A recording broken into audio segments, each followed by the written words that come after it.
HVAC metering device is used to change the pressure of the refrigerant in an air conditioning system. It regulates the flow of refrigerant to the evaporator coil and also maintains the superheat.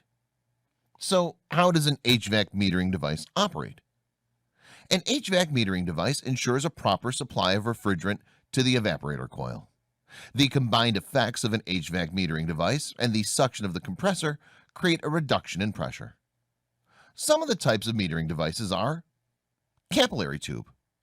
It has no moving part and plays no role in controlling evaporator superheat. However, it does vary the flow as the system pressure fluctuates. These are popular due to their simplicity and low cost, but are not very efficient since they often cause high superheat. Thermostat expansion valve. It's a modulating type of metering device that feeds the appropriate amount of refrigerant to the evaporator. It maintains a constant pressure and is therefore very popular in the industry. It has two types: externally equalized valve and internally equalized valve. Automatic expansion valve. It's designed to maintain constant pressure in the evaporator.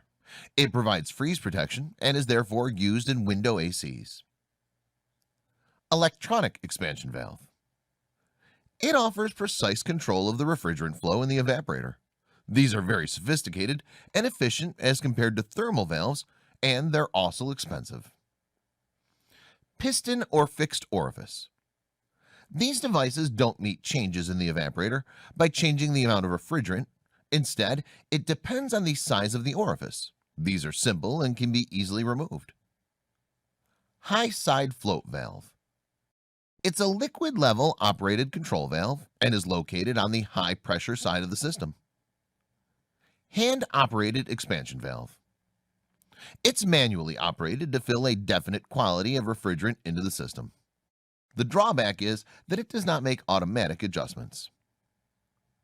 Common metering device issues include restricted refrigerant flow, flooding, starving.